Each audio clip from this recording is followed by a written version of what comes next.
Bonjour, bienvenue à notre conférence, à la conférence de la rencontre des aidants sur maladie d'Alzheimer et maladies apparentées.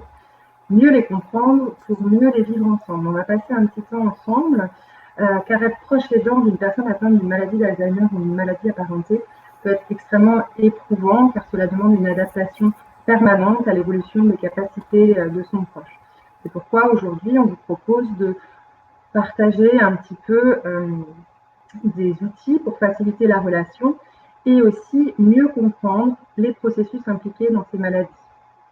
Euh, Moi, je m'appelle Sophie Taléchen, je suis psychomotricienne depuis 10 ans maintenant en EHPAD et en unité de vie protégée, et ça fait 1 an que je travaille sur la rencontre des aidants. Donc moi, je suis Aurore Mouette, je suis psychomotricienne aussi et ça fait 2 ans que j'interviens en EHPAD. Moi, je suis Marie-Laure Thomasso, je suis psychologue. Ça fait depuis le mois de septembre que j'ai rejoint la rencontre des aidants. Et auparavant, j'ai travaillé une dizaine d'années en EHPAD et en accueil de jour. Comme je le disais tout à l'heure, on est donc deux psychomotriciennes et une psychologue, donc on ne va pas parler de l'aspect médical, on n'aurait pas les compétences et vraiment on va rester sur ce qu'on connaît. Voilà, donc on n'a pas non plus eu envie de vous faire un cours pour les professionnels, on a vraiment eu envie de vous faire une présentation pour les aidants avec les symptômes et leur retentissement sur la vie quotidienne. Alors, on a commencé déjà à en parler, mais on parle de la maladie d'Alzheimer et des maladies apparentées. Et on a décidé, nous, de parler des deux parce que les symptômes liés à la perte de mémoire vont être globalement les mêmes dans toutes les maladies, mais chaque maladie va les exprimer différemment et à différents temps de la maladie. Et en plus, entre chaque maladie, il y a des symptômes qui vont s'exprimer de manière très forte et d'autres symptômes qui ne vont pas du tout s'exprimer. Donc, je vais vous faire une description succincte de toutes les des maladies apparentées, sachant que les personnes qui ont une même maladie vont évoluer différemment dans leur propre maladie en fonction de leur histoire, en fonction de leur fragilité et de leur capacité préservée.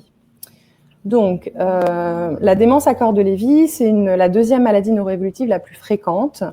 Et on a vraiment un aspect moteur en plus des troubles de la mémoire, avec aussi des hallucinations très fréquentes, un ralentissement psychomoteur important, et aussi ça va être extrêmement fluctuant dans le temps. Donc ça peut être très étonnant parce que ces personnes qui ont cette maladie-là, elles vont à un moment être extrêmement désorientées et le moment d'après être totalement clairvoyantes sur ce qui est en train de se passer. Donc ça peut être extrêmement perturbant pour l'entourage.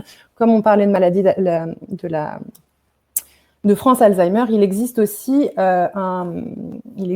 une association pour les aidants des personnes atteintes de maladies à corps de Lévy. On a aussi la démence frontotemporale, où il y a une entrée dans la maladie par un comportement inhabituel. On voit que la personne a un comportement inhabituel et il y a une perturbation du langage qui est prépondérante. Et on a aussi dans cette démence frontotemporale un trouble du contrôle qui fait que la personne va être extrêmement désinhibée et va avoir du mal à inhiber des réactions verbales ou corporelles. Voilà pour ces premières maladies. On a aussi la démence vasculaire. Et c'est une démence qui peut apparaître à la suite d'un AVC ou des problèmes d'hypertension mal contrôlés. C'est-à-dire que c'est vraiment un problème d'irrigation du cerveau, pour faire courte. Là, l'installation est extrêmement brutale et l'évolution va être en marge d'escalier, c'est-à-dire qu'il va y avoir des périodes de palier, des périodes où la personne va perdre brutalement des capacités. Et ensuite, donc, la maladie d'Alzheimer, la plus connue et la plus fréquente, on va vraiment avoir une évolution progressive. Je laisse la parole à ma collègue. Et juste, Sophie, je me permets de rajouter qu'il peut y avoir des démences mixtes qui sont des démences qui sont en même temps vasculaires et en même temps dégénératives. Donc, c'est-à-dire qu'il y a le côté vasculaire dont a parlé Sophie et le côté aussi qui est plus apparenté à une maladie d'Alzheimer avec des atteintes au niveau du cerveau et une dimension de dégénérescence. Voilà, je me permettais juste de compléter. Merci. Alors, moi, je vais vous parler des facteurs de risque et des facteurs de protection. parce que, alors il y a déjà quelque chose de très important, c'est pas parce qu'on est âgé qu'on a la maladie d'Alzheimer. Après, évidemment, le fait d'avancer en âge fait partie des facteurs qui peuvent favoriser l'apparition d'une maladie d'Alzheimer, tout comme le fait d'être une femme, le fait d'avoir un bas niveau d'éducation et d'être sujet aussi à la dépression, à l'hypertension, au diabète, à l'obésité, au tabagisme ou d'avoir fait un AVC. La maladie d'Alzheimer est une maladie qui est multifactorielle et de laquelle on ne meurt pas. Ça aussi, c'est très important. Par contre, on peut mourir des complications de la maladie. C'est une maladie qui n'est pas héréditaire, sauf dans 1% des cas. Et dans ce 1%-là, ce sont des formes d'apparition jeune, ce sont vraiment des formes spécifiques.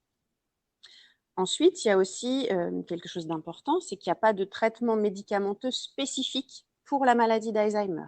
Par contre, il y a des traitements pour traiter les symptômes.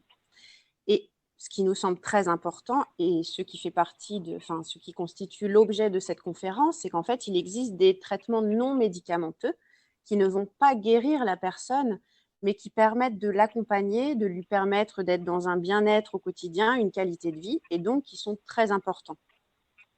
Et donc, pour parler aussi des choses positives, il y a aussi ce qu'on appelle des facteurs de protection, donc qui peuvent peut-être limiter les risques de développer la maladie d'Alzheimer. Et donc, il s'agit du sport, du fait d'être en bonne santé, de faire travailler sa mémoire, d'avoir une bonne hygiène de vie et un haut niveau d'éducation. Voilà pour les facteurs de risque et de protection.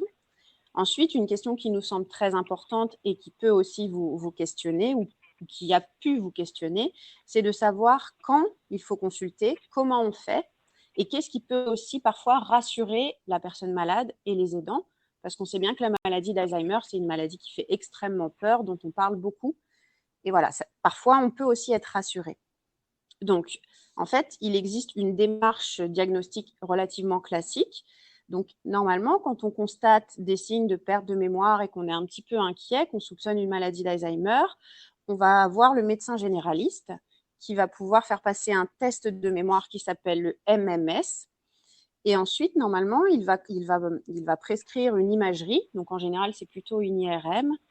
Et il y a aussi la possibilité d'aller en consultation mémoire, dans laquelle il va y avoir différents examens et des tests de mémoire qui vont être effectués. Au niveau des critères diagnostiques, pour parler de maladie d'Alzheimer, il faut un trouble de mémoire qui soit suffisamment important pour retentir sur la vie quotidienne. Et ce trouble de mémoire doit être associé à au moins un autre trouble des fonctions cognitives. Donc, c'est-à-dire un problème de langage, un problème qui concerne les praxies. Donc, les praxies, c'est tout ce qui est lié au geste. Un problème au niveau des gnosies qui concerne la reconnaissance. Et donc, si on constate un trouble de la mémoire, un trouble des fonctions cognitives, donc qui ont un impact sur la vie quotidienne et qui durent depuis au moins 6 mois. Voilà, ça, ce sont les critères diagnostiques. Ce qui veut dire que le simple fait de constater des oublis qui sont ponctuels, donc des oublis au niveau de mots, des oublis au niveau d'objets, ce n'est pas forcément inquiétant. Bien sûr, ça reste à surveiller, mais l'oubli ponctuel n'est pas forcément inquiétant. Et surtout, ce qui doit alerter, c'est l'oubli de faits récents et pas l'oubli de faits anciens. Et enfin, une chose aussi qui peut être importante lorsqu'on pense à la maladie d'Alzheimer, c'est ce qu'on appelle les troubles des fonctions exécutives. C'est-à-dire, par exemple, le fait de ne plus savoir utiliser le téléphone, le fait de ne plus réussir à réaliser une recette qu'on maîtrisait bien auparavant. Voilà, maintenant je laisse la parole à Aurore. Merci Marie-Laure. Donc moi maintenant, je vais vous montrer un petit diaporama pour vous parler un petit peu de ce qui se passe biologiquement dans le cerveau, en fait, avec la maladie d'Alzheimer. Alors, donc ce qui est caractéristique de la maladie d'Alzheimer, ce sont deux lésions. Donc on va avoir la multiplication de ce qu'on appelle les plaques amyloïdes qui vont en fait empêcher la transmission de l'information entre les deux neurones. Ensuite, on va aussi avoir ce qu'on appelle les dégénérescences neurofibrillaires qui vont entraîner la destruction des neurones et donc leur appauvrissement en nombre au niveau du cerveau. Ce qu'il faut savoir, c'est que le cerveau, il est spécialisé. Donc, on a différentes zones dans le cerveau qui sont dédiées à des fonctions très particulières. Et ces lésions que je vous ai présentées juste avant, donc les plaques amyloïdes et les dégénérescences neurofibrillaires, en fonction de leur localisation, elles vont entraîner les symptômes visibles de la maladie. Et selon là où elles sont localisées, donc on va avoir les troubles caractéristiques de la maladie d'Alzheimer. Donc dans un premier temps, ces troubles, elles vont être cantonnés au niveau des zones de la mémoire. Et puis, avec l'évolution de la maladie, elles vont se multiplier et atteindre donc d'autres zones et entraîner ce qu'on appelle les 4 A de la maladie d'Alzheimer. Donc on a le A de amnésie, avec les troubles de la mémoire, l'agnosie, les troubles de la reconnaissance, l'apraxie, qui va être les troubles de la réalisation des gestes avec ou sans objet, et enfin l'aphasie, qui vont être le trouble de la production ou de la compréhension du langage. Donc avec l'évolution de ces symptômes, on va parler en fait d'une évolution de la maladie en stade. Je vais laisser d'ailleurs Sophie vous en parler. Alors, on parlait d'évolution tout à l'heure et il faut vraiment se redire que l'évolution va être différente pour chaque personne. Mais c'est valable quelles que soient les maladies et que la progression, elle est absolument pas unique ni forcément catastrophique. On n'est pas obligé de passer par tous les stades. Et chaque personne va vraiment avoir son évolution propre et ne vont pas souffrir du même handicap finalement. Et on peut continuer à avoir une vie sociale, intellectuelle, affective avec la maladie d'Alzheimer. Donc, par rapport à ce que disait Aurore, il y a vraiment une atteinte au niveau du cerveau qui va progresser tranquillement dans le cerveau. Donc, on va commencer par un stade léger. Il va y avoir une perte progressive de mémoire. Avec une altération de la capacité à apprendre des informations nouvelles ou à se rappeler les informations apprises antérieurement. Et on voit la personne au début de la maladie qui tente de pallier à ces difficultés avec des stratégies compensatrices. Donc, elle va utiliser des post-it, elle va utiliser des aides-mémoires et c'est là, elle va commencer à avoir besoin des proches. C'est à ce moment-là où finalement, on commence justement normalement la démarche diagnostique parce qu'on on commence à se dire il y a peut-être quelque chose qui va pas ou qui va moins bien. Ensuite, voilà, on parle du stade modéré. Là, les mémoires sont altérées. Il devient vraiment trop difficile pour la personne de retenir des nouvelles informations.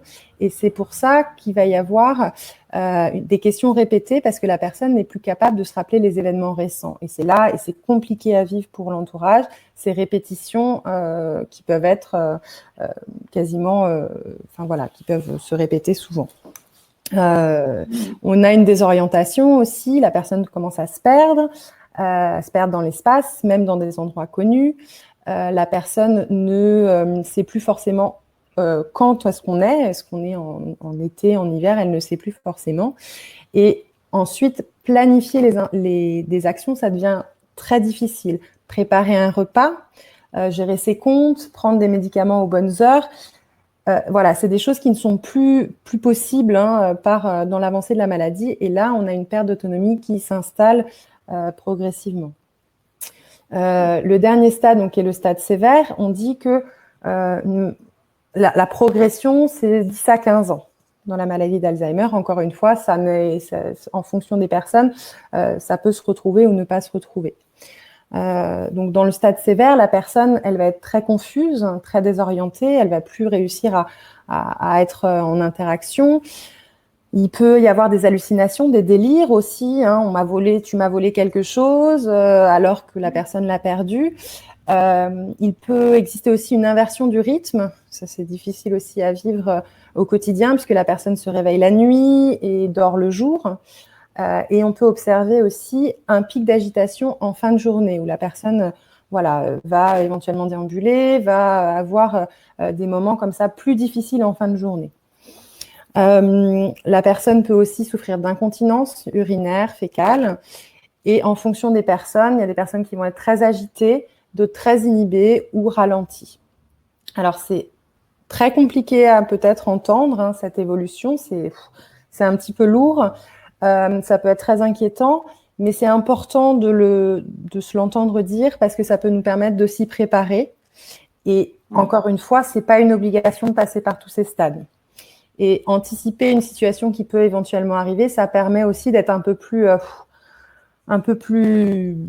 Ça permet d'agir, de vivre mieux et de se préparer éventuellement à ce que ça arrive. C'est pour ça que c'était important pour nous de vous transmettre ça. Je vais relaisser la parole à Aurore pour la suite.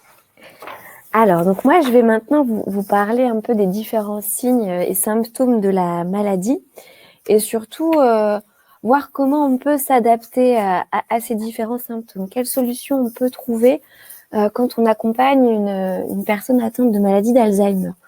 Donc déjà, ce qu'il faut se dire, c'est que à tous les stades de la maladie, il y a des capacités préservées et que le trouble cognitif n'est en aucun cas une perte d'intelligence. Il faut vraiment scinder ces deux choses-là. Ici, dans la petite présentation qu'on va vous faire au niveau des troubles cognitifs, on s'est beaucoup axé sur le fonctionnement des mémoires et on a choisi un petit peu de vous présenter les choses schématiquement, puisque ce qui était important pour nous, c'était pas de vous rendre expert de la maladie, mais surtout de vous apporter des pistes de compréhension pour surtout réfléchir au niveau des solutions, ce qui est pour nous le crucial. Alors, je vais revenir sur mon PowerPoint. Hop. Voilà. Alors, on va considérer donc au niveau des mémoires qu'il y a schématiquement deux systèmes de mémoire. Un système de mémoire à court terme et un système à long terme. La mémoire à long terme étant elle-même composée de sous-mémoires, entre guillemets, qui sont spécialisées, qui sont spécifiques.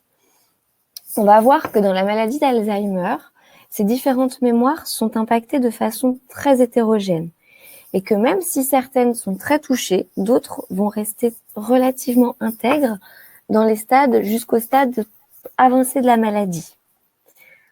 Alors, pour commencer, la mémoire à court terme.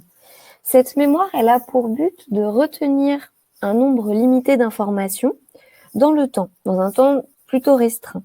Soit pour restituer directement ces informations, par exemple retenir un numéro de téléphone pour le retaper sur son portable, ou pour agir dessus. C'est le cas par exemple quand on fait du calcul mental.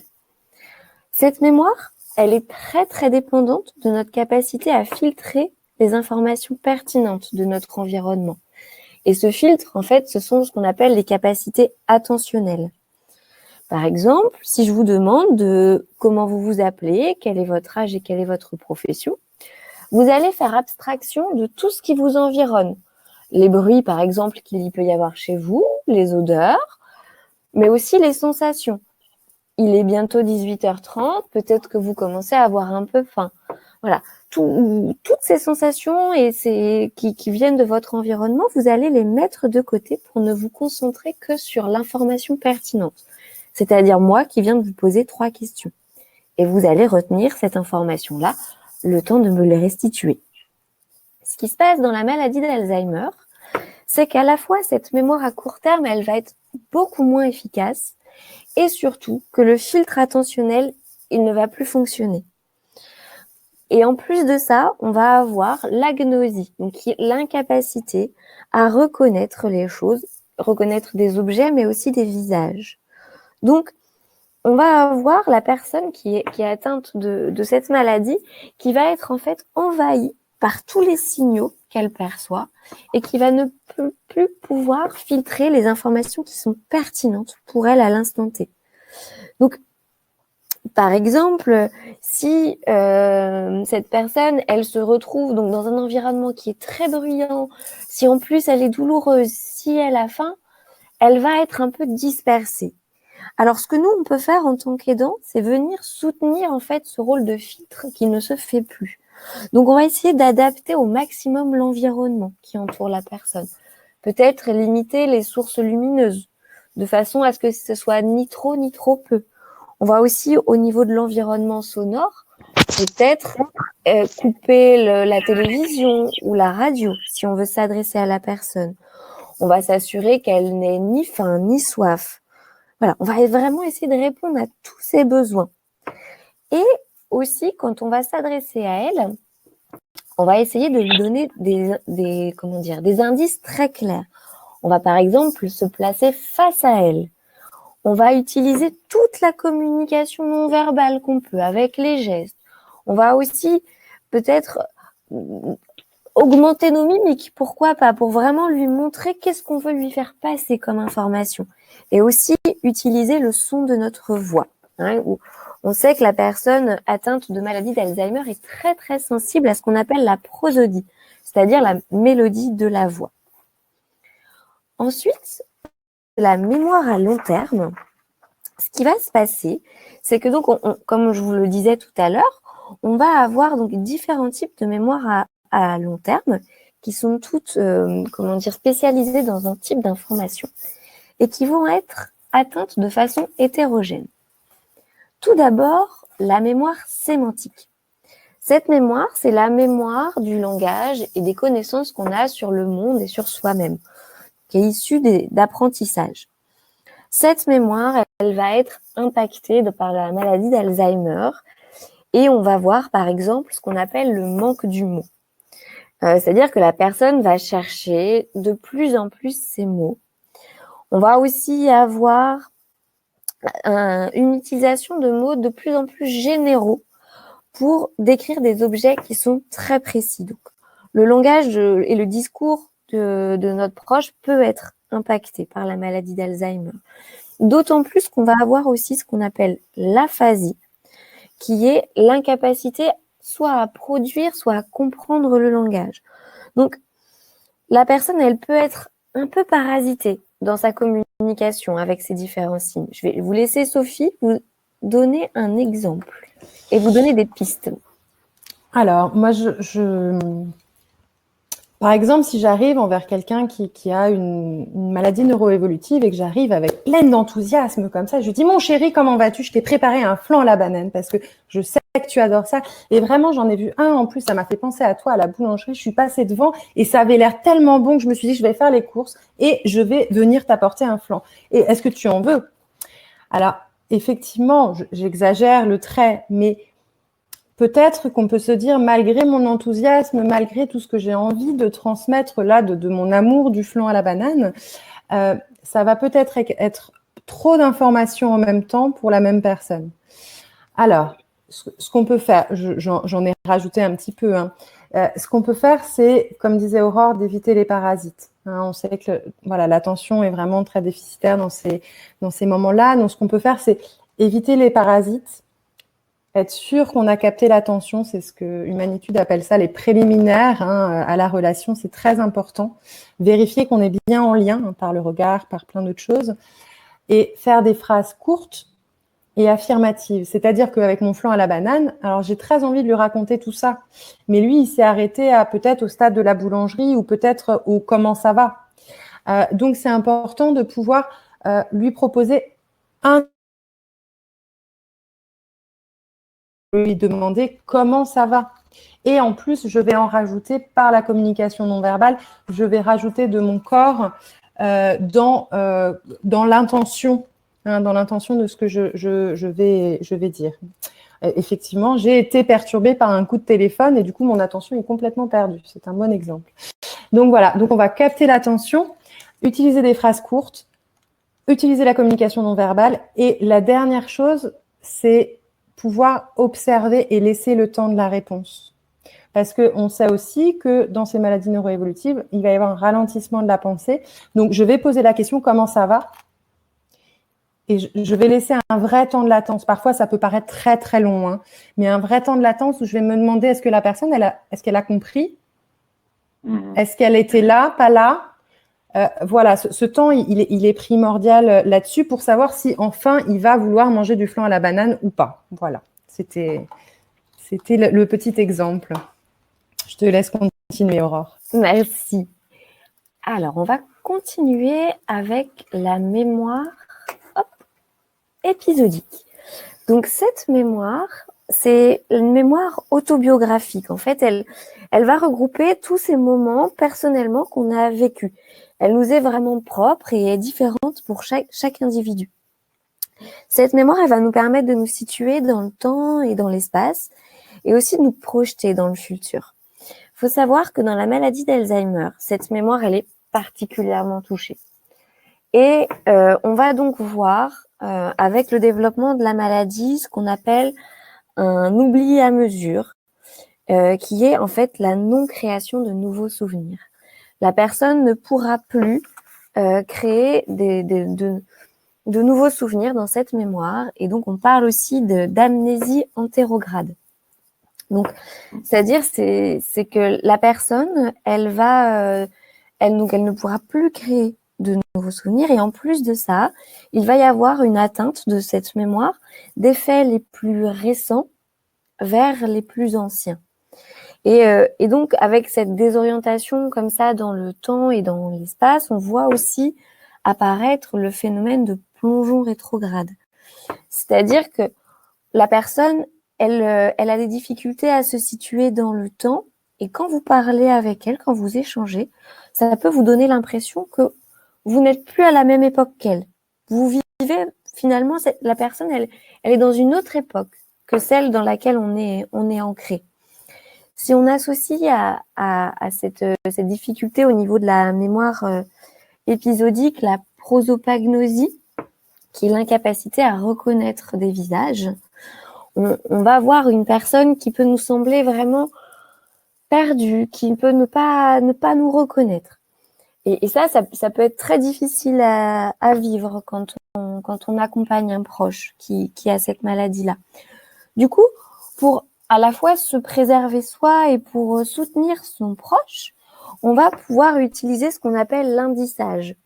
Par exemple, je vais exagérer le trait, mais au lieu d'arriver vers une personne atteinte de la maladie d'Alzheimer en disant « Bonjour, eh ben, tu me reconnais pas? Ben, c'est moi, c'est moi, c'est Aurore, c'est ta fille. » On va en fait retourner les questions et soutenir la personne en lui donnant les informations. On va lui dire « Bonjour maman, c'est moi, Aurore, ta fille. » Voilà. Et comme ça, on va la soutenir et éviter d'avoir cette situation qui peut être difficile à la fois pour nous accompagnants et aussi pour le proche. On va aussi éviter de poser plusieurs fois la même question. On pourrait s'imaginer qu'il y aurait un effet d'entraînement de la mémoire. Malheureusement, non. Hein, comme on l'a vu, comme il n'y a pas la création de nouveaux souvenirs, ça ne sert pas de faire répéter le proche. Au contraire, ça peut être délétère dans le sens où la personne atteinte de la maladie d'Alzheimer peut se sentir mise en échec.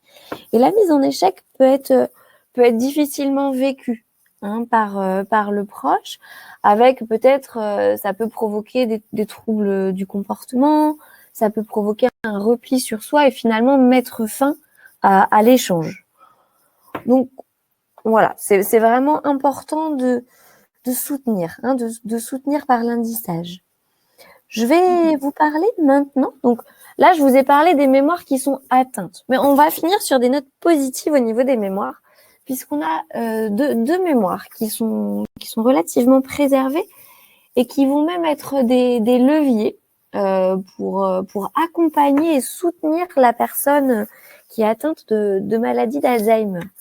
Donc, on va avoir la mémoire procédurale, qui est la mémoire des automatismes, qui sont issus d'apprentissage. Ça va être, par exemple, la conduite, faire du vélo, tricoter, chanter, danser. Voilà, c'est vraiment toutes ces choses qu'on a fait toute notre vie et qui finalement, ne nous demandent plus d'attention pour faire. La conduite, par exemple, on peut, avec certaines années de pratique, on peut tout à fait parler, par exemple, avec quelqu'un à côté, suivre une émission de radio, puisqu'on les a complètement intégrées, ces activités-là. Donc, elles vont être aussi dépendantes des sources de plaisir de la personne, puisque on va automatiser des choses qui nous font plaisir de faire, au-delà du nombre de répétitions. Alors, et cette mémoire, ce qu'il faut savoir, c'est qu'elle reste intègre jusqu'à très longtemps dans la maladie d'Alzheimer. Alors, elle est associée à l'apraxie, qui est l'incapacité de réaliser des gestes avec ou sans objet, mais on va pouvoir, malgré ça, utiliser cette mémoire pour faire des choses avec notre proche. Ce qui va être important, c'est comme pour les autres mémoires, c'est d'adapter l'environnement et d'être dans l'indissage, là encore. Donc, on va, par exemple, Donc, quand je parle d'adaptation de l'environnement, c'est qu'on va épurer au maximum ce qu'on va proposer à la personne. Par exemple, si la personne a toujours aimé cuisiner, poser pour faire une soupe, par exemple, simplement une carotte et l'économe. Et la personne va se saisir elle-même. Elle a tellement fait ce geste-là qu'elle va se saisir de la carotte et de l'économe et machinalement, elle va l'éplucher. Une fois que l'épluchage est terminé, on va enlever l'économe et lui proposer une planche à découper et le couteau. Et elle va découper la carotte. Voilà, donc on va indicer les gestes à réaliser. Par exemple, avec le tricot, si la personne a du mal à débuter le tricot, la solution, ça peut être de commencer à tricoter quelques mailles, lui proposer les aiguilles dans les mains et l'automatisme fera le reste. Elle va pouvoir continuer le tricot. Et ce qui est très important là, c'est la valorisation à travers une activité qui est partagée, donc à la fois en tant qu'aidant et aussi pour le proche. Et puis, la valorisation de faire des choses, de se voir à travers des capacités qui sont préservées. Je vais vous laisser Marie-Laure qui va vous parler, Marie-Laure qui va vous parler de la mémoire émotionnelle. Merci Aurore. Alors, la mémoire émotionnelle, c'est une mémoire qu'on connaît peu et dont on parle peu. Et c'est bien dommage parce qu'en fait, dans le cas de la maladie d'Alzheimer, c'est une mémoire sur laquelle vous pouvez beaucoup vous appuyer en tant qu'aidant. En fait, ce qu'il faut se dire, c'est que toutes les situations où la personne ressent des sensations, des émotions, alors que ce soit de la douceur, de l'anxiété, du bien-être, de la peur, du plaisir, enfin plein d'émotions et de sensations très différentes, en fait, elles sont mémorisées sous une forme essentiellement émotionnelle et aussi dans le corps. Par ailleurs, on sait aussi que les souvenirs vont être d'autant mieux enregistrés qu'ils sont accompagnés d'une émotion, qu'elle soit positive ou négative. Et donc, dans la maladie d'Alzheimer, la mémoire émotionnelle est complètement préservée. Ce qui veut dire que même si la personne ne va peut-être pas pouvoir se souvenir du contenu d'une discussion ou ne va peut-être pas mémoriser un événement qui s'est passé ou pouvoir le raconter, par contre, elle va rester sensible à la dimension émotionnelle et elle va reconnaître l'autre en tant que personne qui lui importe, avec qui elle entretient une relation affective qui est importante pour elle. Et donc, ça permet d'expliquer pourquoi une personne qui ne va pas du tout se souvenir d'avoir eu des petits-enfants va avoir le sourire et va s'illuminer complètement en présence de sa petite fille. Parce qu'en fait, elle va ressentir des émotions et des sensations qu'elle n'éprouve qu'avec sa petite fille et qui sont enregistrées dans cette mémoire émotionnelle. Et ce que les études ont montré également, c'est qu'en début de maladie, il y a un effet protecteur des émotions positives sur les capacités de mémoire. Donc, ce qui veut dire concrètement que les expériences positives vécues par la personne malade en début de maladie vont l'aider à mémoriser. Donc, ça, c'est quand même quelque chose d'intéressant à savoir. Et donc, vous, en tant qu'aidant, ce que vous pouvez vous dire, c'est que lorsque votre état vous le permet, c'est-à-dire qu'il faut aussi être conscient qu'il y a des moments où on ne se sent pas bien, soit on peut ne pas avoir le moral parfois, ça arrive, ou ne pas se sentir bien, avoir un petit souci de santé, ou être fatigué, ou voilà, avoir appris des choses un peu désagréables. Et quand on ne se sent pas bien, on a aussi le droit de ne pas avoir envie ou de ne pas être en capacité d'être en relation avec l'autre. Mais quand on se sent bien, il faut vraiment essayer de favoriser au maximum les moments agréables avec votre proche.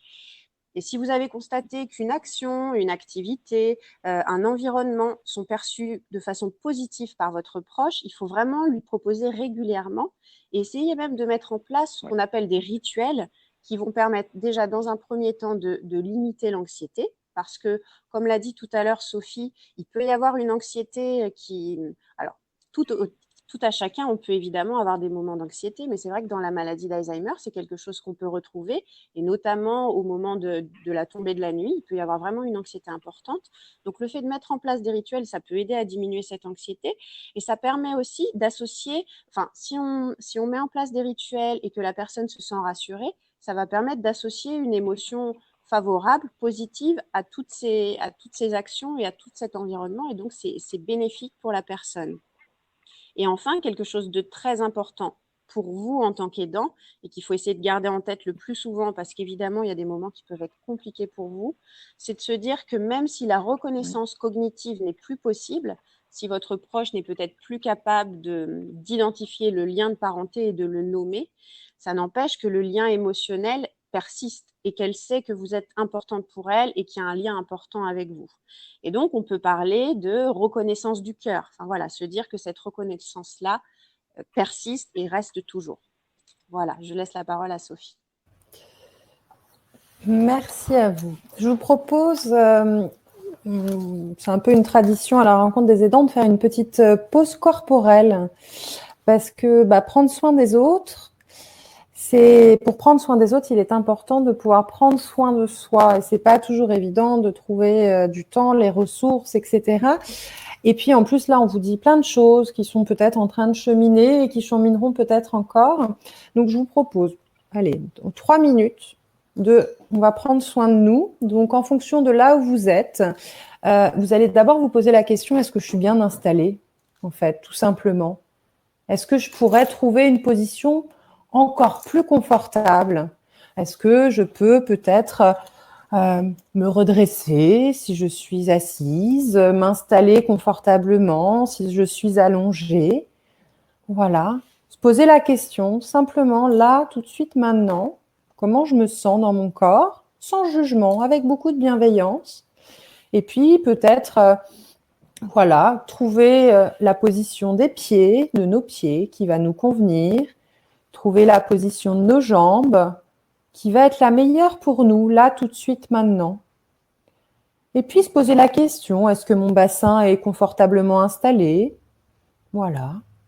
Est-ce que c'est confortable? Est-ce que ça mériterait pas de bouger un petit peu? Sentir peut-être l'appui de mon dos, si il est là. Voilà. Comme si c'était la première fois. Est-ce que là où je suis installée, est-ce que c'est confortable pour moi? Et puis on peut même se poser la question de mes épaules, elles en sont où? Est-ce qu'elles sont contractées? Est-ce qu'elles sont détendues? Parce qu'on parle de choses quand même émotionnellement prenantes. Donc peut-être que je peux baisser un petit peu les épaules, relâcher les bras, relâcher les mains. Et puis, on peut se concentrer aussi au niveau de notre visage. Peut-être desserrer les mâchoires, lisser notre front, peut-être, alléger nos sourcils, tranquillement, juste un petit temps pour soi. Et je vous propose de tranquillement, avec l'intention de se faire du bien, puisqu'il commence à être un peu tard, je vous propose de prendre 3 respirations profondes de la façon qui vous convient. Prendre vraiment une inspiration et une expiration profonde.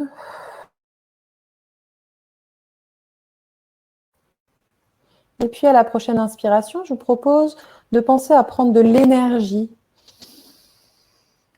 Et à l'expiration, vous déposez là tout ce dont vous n'avez plus besoin, là tout de suite maintenant. Et puis la dernière, ce sera pour vous, ce que vous avez envie de vous offrir là tout de suite.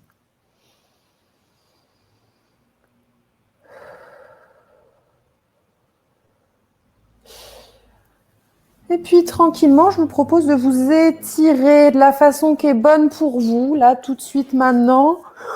Vous étirez les bras, les jambes, la nuque, peut-être faire venir les bâillements. Voilà, de réfléchir à vraiment le mouvement qui est bon pour vous. Et puis comme les micros sont coupés, on peut même soupirer.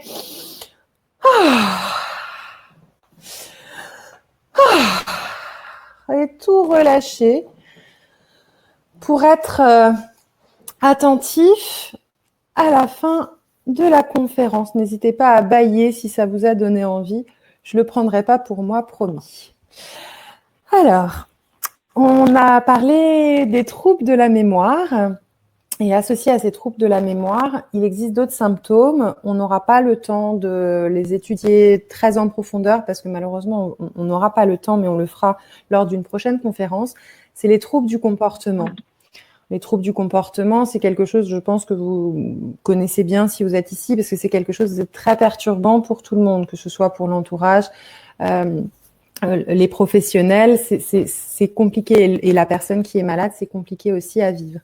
Donc, les troubles du comportement, on a tous les comportements d'errance, de déambulation, les réactions défensives, l'agressivité, l'apathie, le fait de plus se replier sur soi-même, de perdre un élan vital. L'humeur peut être perturbée, on peut avoir des désinhibitions verbales, gestuelles, ce qu'on appelle aussi des troubles moteurs aberrants, très répétitifs, taper les mains, essuyer la table, etc. Ça, c'est des choses qui peuvent exister beaucoup. Brièvement, nous, ce qu'on peut dire sur les troubles du comportement, que c'est toujours important d'essayer de chercher un sens, surtout quand il y a un changement de trouble du comportement.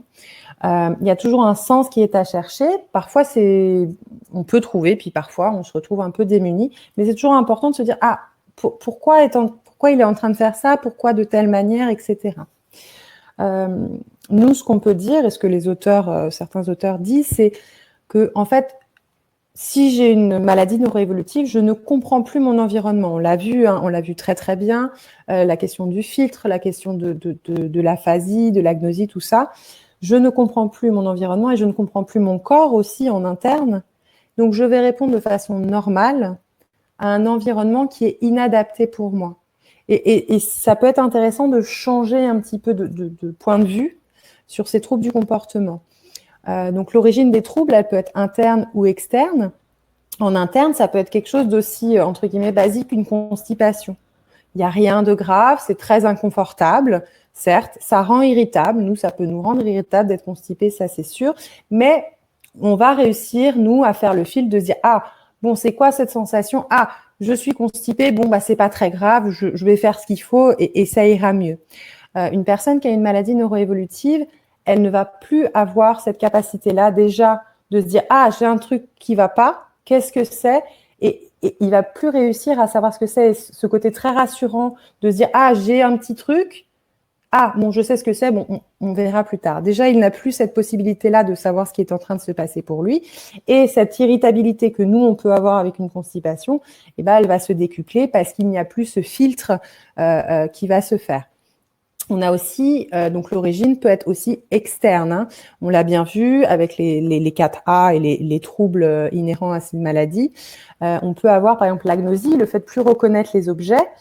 On peut imaginer une salade de tomates avec du persil dessus. Nous, on trouve ça, c'est sympa si on aime le persil. Mais la personne, elle peut reconnaître une salade de tomates avec des moucherons par-dessus. Et effectivement, on peut se dire que cette salade de tomates, elle n'a pas envie de la manger. Donc, c'est aussi ça, de se dire, voilà, pourquoi nous, on va lui dire, si, c'est très bon, la salade, vas-y, mange-la, etc.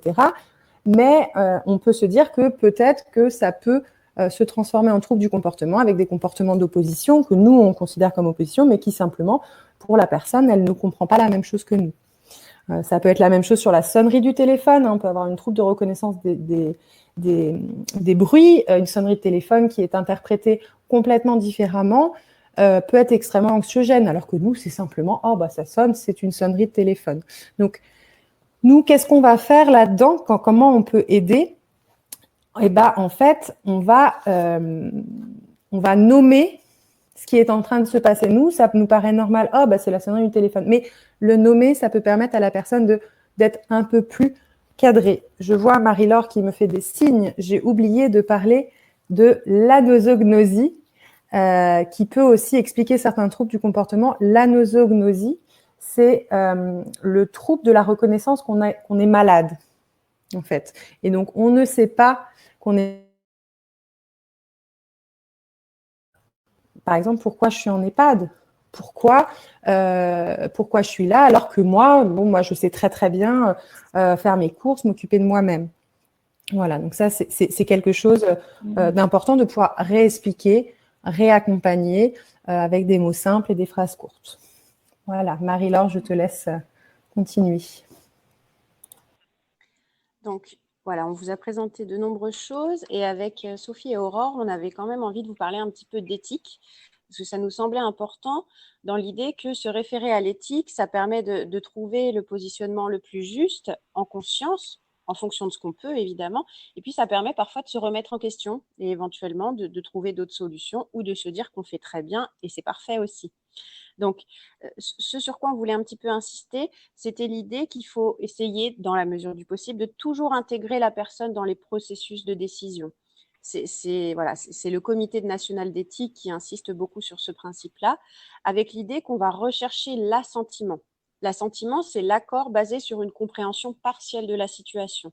Donc, c'est-à-dire que même si le consentement au sens juridique du terme n'est peut-être plus possible, on va essayer quand même d'avoir l'accord de la personne en fonction d'elle, ce qu'elle peut comprendre.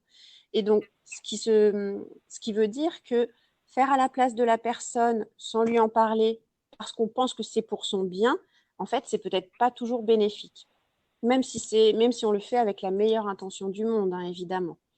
Et par contre, lorsque la prise de décision devient difficile, voire impossible, ce qui peut vraiment aider pour prendre la bonne décision, c'est de bien connaître les valeurs, les souhaits, les préférences de la personne malade pour que la décision soit la plus juste. Et en fait, en tant qu'aidant, en tant qu'accompagnant et proche de la personne, vous connaissez tout ça. Et donc, vous avez vraiment une place aussi à prendre dans ces moments-là. Ce qui nous semble très important aussi, c'est de dire ce qui se passe à la personne. C'est-à-dire que, évidemment, quand c'est des choses positives, des événements positifs, on n'a pas forcément de grandes difficultés à en parler. Par contre, quand il s'agit de choses un peu plus délicates ou qui nous touchent, nous, personnellement, c'est peut-être plus compliqué d'en parler. Et en fait, nous, ce qu'on aurait tendance à vouloir vous transmettre, c'est qu'il y a cette notion d'éponge émotionnelle. C'est-à-dire que même si la compréhension factuelle n'est peut-être plus possible, par contre, la personne malade va vraiment percevoir ce qui se passe de façon affective, émotionnelle, corporelle.